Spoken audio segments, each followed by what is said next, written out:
Chapter 32. And Jacob went on his way, and the angels of God met him.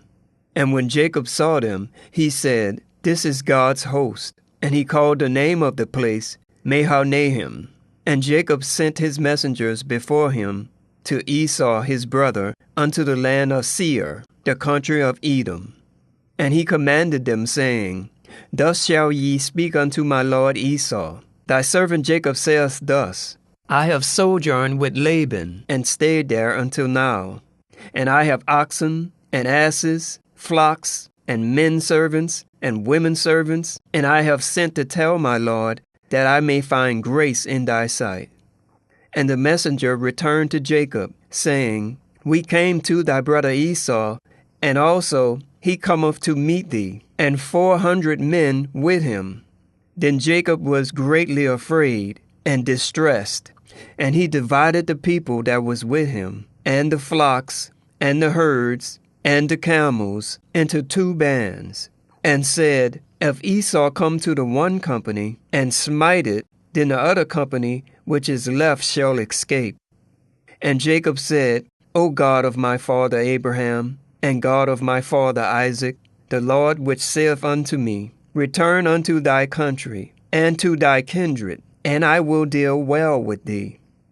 I am not worthy of the least of all mercies, and of all the truth which thou hast showed unto thy servant.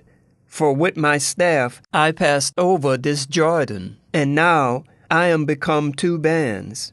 Deliver me, I pray thee, from the hand of my brother, from the hand of Esau, for I fear him, lest he will come and smite me, and the mother with the children. And thou saidest, I will surely do thee good, and make thy seed as the sand of the sea, which cannot be numbered for multitude."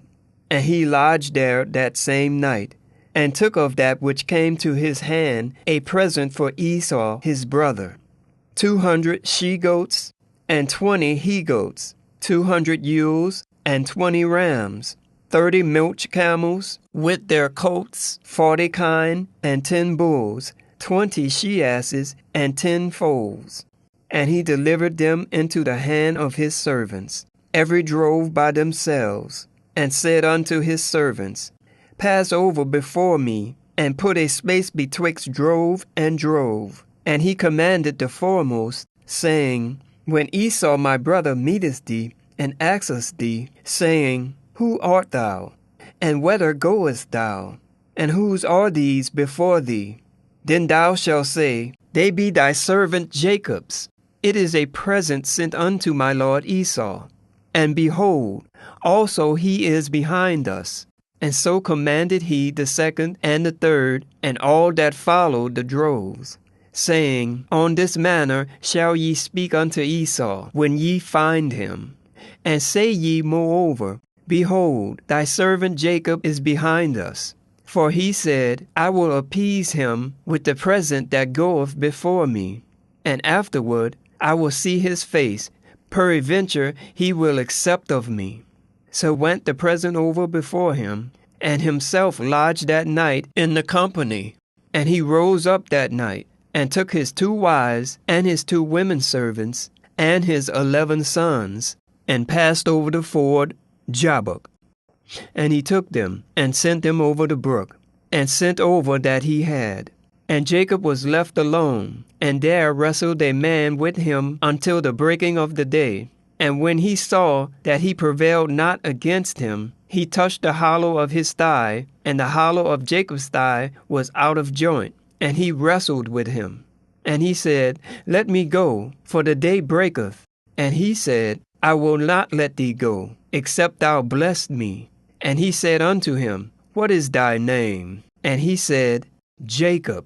And he said, Thy name shall be called no more Jacob, but Israel. For as a prince hast thou powered with God and with men, and hast prevailed. And Jacob asked him, and said, Tell me, I pray thee, thy name. And he said, Wherefore is it that thou doest ask after my name? And he blessed him there. And Jacob called the name of the place Peniel, for I have seen God face to face, and my life is preserved. And as he passed over Peniel, the sun rose up upon him, and he halted upon his thigh. Therefore the children of Israel eat not the sinew which is the shrink, which is upon the hollow of the thigh, until this day, because he touched the hollow of Jacob's thigh in the sinew that shrink.